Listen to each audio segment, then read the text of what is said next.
Welcome back to Mind Pump TV. I'm your host, Adam Schafer, and I've got a good one for you guys today. Now, those of you that listen to our podcast know that we're not big fans of supplements just because most people need to address the things that their body is lacking before they start to add in some sort of a performance supplement. But we do get a ton of questions around supplements. And so today, we actually have Dr. Molly Maloof, who is actually a biohacking doctor. She's known in the Silicon Valley. She works with some of the biggest names and CEOs, VCs over here in this area. And we've brought her down to the Mind Pump headquarters. And Sal's gonna be talking to her today about nootropics, probably one of the most popular supplements out there on the market right now. And there's a whole bunch of them. So make sure if you're somebody who's thinking about getting into nootropics or trying them out, or you know somebody that's gonna try them out, watch this video first to go into great detail. And you'll even hear Sal later on in the video, he's gonna mention one of the companies that we recommend. So if you are going to do supplements, again, we always recommend that you guys first handle your nutritional needs first. But if you are gonna supplement, one of the companies that we're big fans of, Legion, the product is Ascend. We have a discount code for you guys where you guys get 10% off. You go to buylegion.com/mindpump, click the link below. So, Dr. Molly, I wanted to talk to you or ask you about nootropics. I know that's like a big buzz thing that's going on right now, and you work probably like in the epicenter of nootropic land, right? You're in San Francisco, Silicon Valley. You work a lot with these top executives and stuff. So, what do you know about nootropics, or what do you think about them? What are they supposed to do? Like, what's the deal with them? Okay, so I think for a lot of people, nootropics are an alternative to mainstream psychotropic drugs. So mainstream drugs like SSRIs and benzodiazepines and stimulants they require a prescription, and B, there's quite a lot of side effects to them. So I see a lot of people experimenting with nootropics because they don't want to take pharmaceutical drugs, which is why I find it really interesting, because these are, in some countries, pharmaceuticals. For example, phenibut is a drug in Russia, and it's not a drug here, but it's a very similar molecule to a benzodiazepine, but slightly different. So it's good for relaxation or anxiety. Yeah. Okay. But it's really interesting that the nootropic world is kind of seen by this population of people who are like, well, I don't want to take mainstream drugs, but I'd rather take control of my own brain using these things. I think that there's just as much risk associated with them. And if anything, we don't know where they're being sourced, where they're getting their substances from. So I think it's kind of it's an interesting sort of gray area, but at the same time, I use nootropics. I like them. Well, there's a lot of them. There's a whole category. Literally tons of them. Let's talk about some of the synthetic, because I guess if we were to categorize nootropics, and maybe you can correct me if I'm wrong, you could probably categorize them into synthetic and then non-synthetic, plant-based, right? So the synthetic ones, the most popular ones that I know about are the class of chemicals known as racetams. Right. Piracetam being the most popular. My personal experience with those is I definitely feel speedy when I take them, but I don't necessarily like the after effects. And I do feel like I build up a tolerance.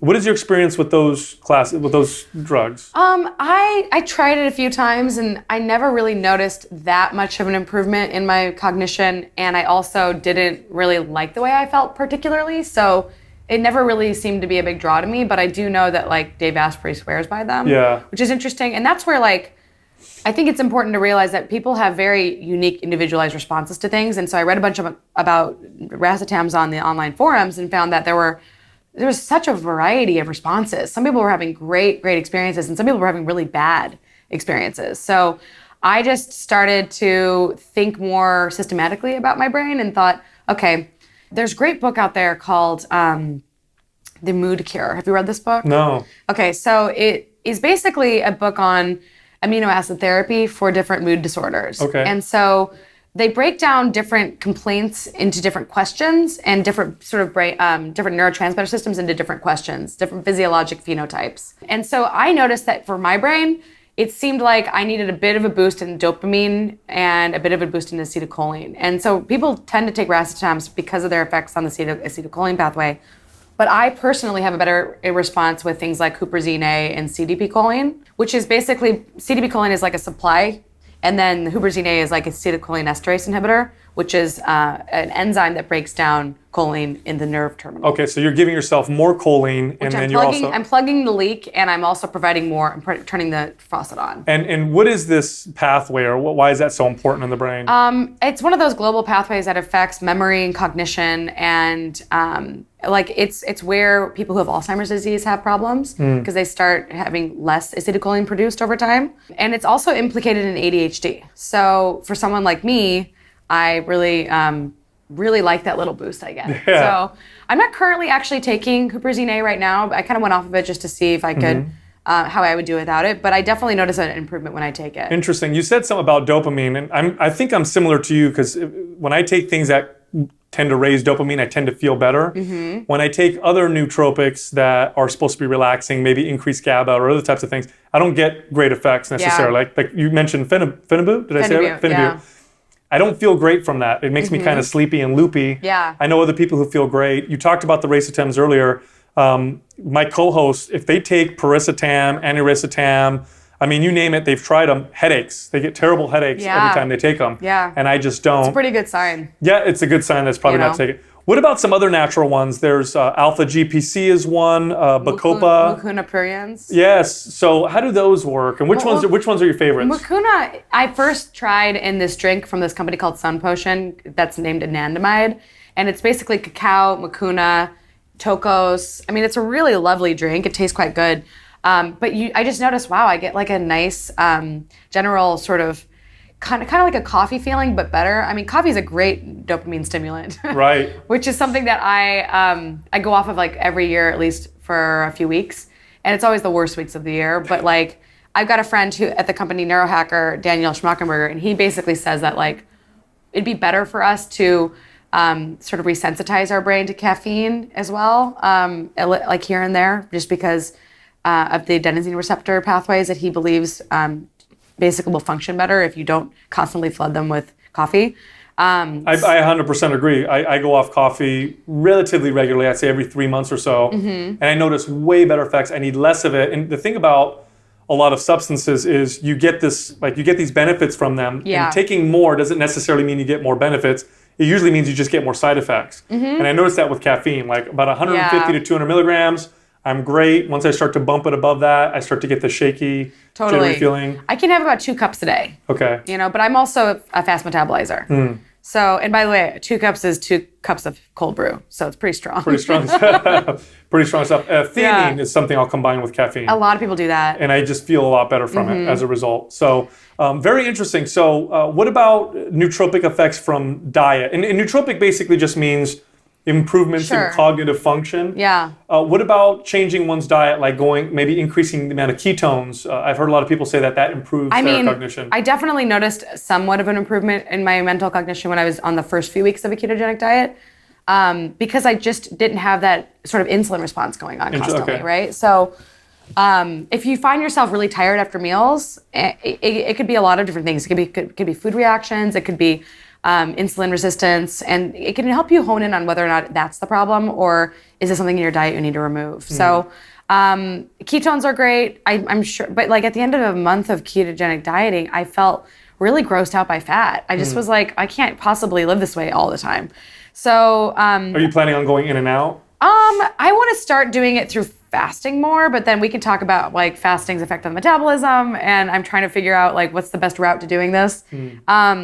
I really want to get my hands on the ketone drink from Human, because I want to try that during fasting rather than, because it's a nice fuel source. But another thing people don't realize is like amino acid deficiencies can cause problems in your brain, and that's part of the reason why a lot of people benefit from some of these amino acid based nootropics like tyrosine. It's a precursor to dopamine, right? Tyrosine is a precursor to that thyroid hormone and for dopamine. Okay.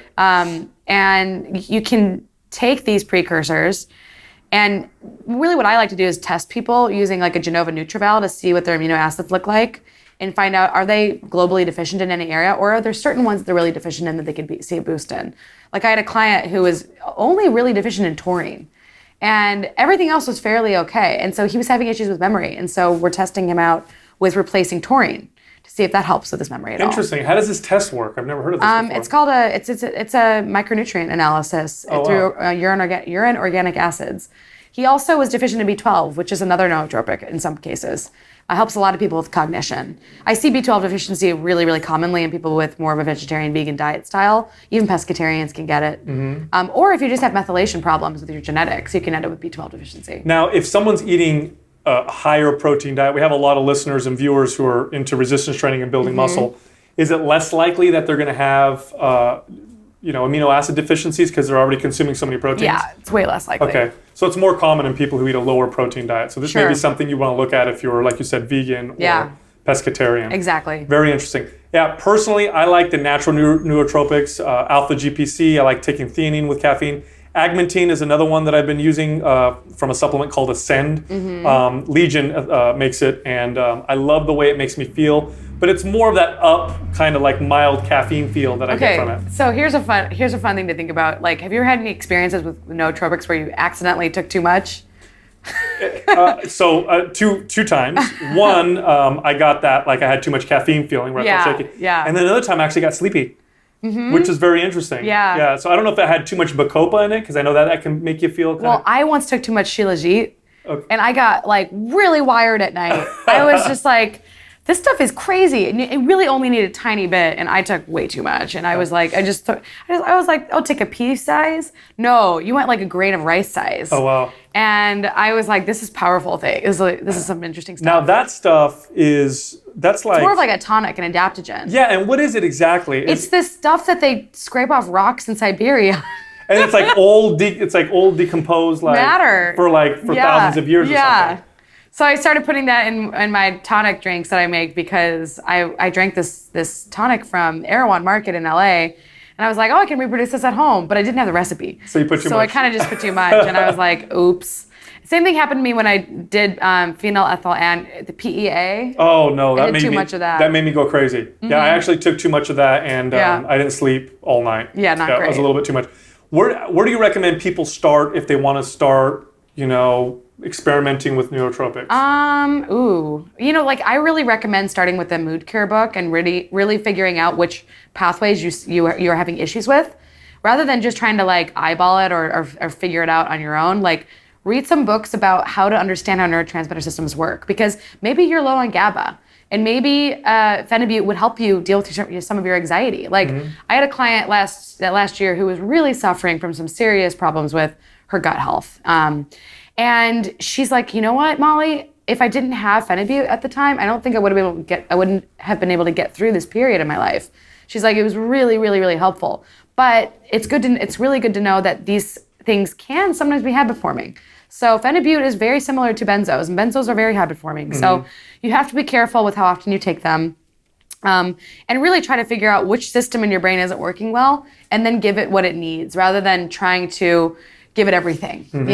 I think it's important to note that the human bodies it's like a fingerprint, and although there's general truths that we can learn, and again, correct me if I'm wrong, the individual variants can be so dramatic that what may be an efficacious dose for one person could be a dose that is either totally ineffective or too much, or just the wrong thing entirely for someone else. Yeah. So it's very important to learn these things about your body.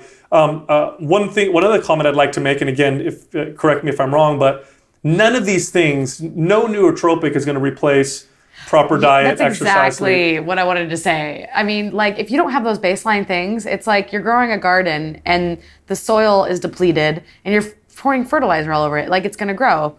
Like, if the soil is dead and you pour a bunch of Miracle-Gro on it, it may not work. It may not fix the problem, right? So, like, you need that really good compost in your gut. You need a really healthy gut for your brain to work well. And most neurotransmitters, or like serotonin, for example, the vast majority is produced in the gut, if I'm not mistaken. Yeah. So, healthy gut, good diet, good sunshine, sleep, exercise. I mean, come on. That's it. Yeah. And I'll say this as a personal trainer, of all the forms of exercise for long-term success, long-term health, especially for mood and cognition, resistance training seems to be one of the better ones. It raises BDNF, which is basically tells the brain to grow. Yeah. It manages insulin better than anything, because more muscle controls insulin better, and we know what happens when insulin goes up and down in terms of your cognition. Amplifies your metabolism, so it combats in terms of the context of modern lifestyle, it combats all the things that we tend to deal with, which is too many calories, too much food, too much access to food, or easy access to food. Right. So resistance training is always the one that I recommend to most people. Cool. Excellent. Well, thanks for coming on. I appreciate Yeah. it. Definitely. So if you have any questions, put it in the comments. Also, share this video with your friends, especially friends of yours that may be interested in boosting their cognition. Finally, subscribe to this channel. We post new videos all the time.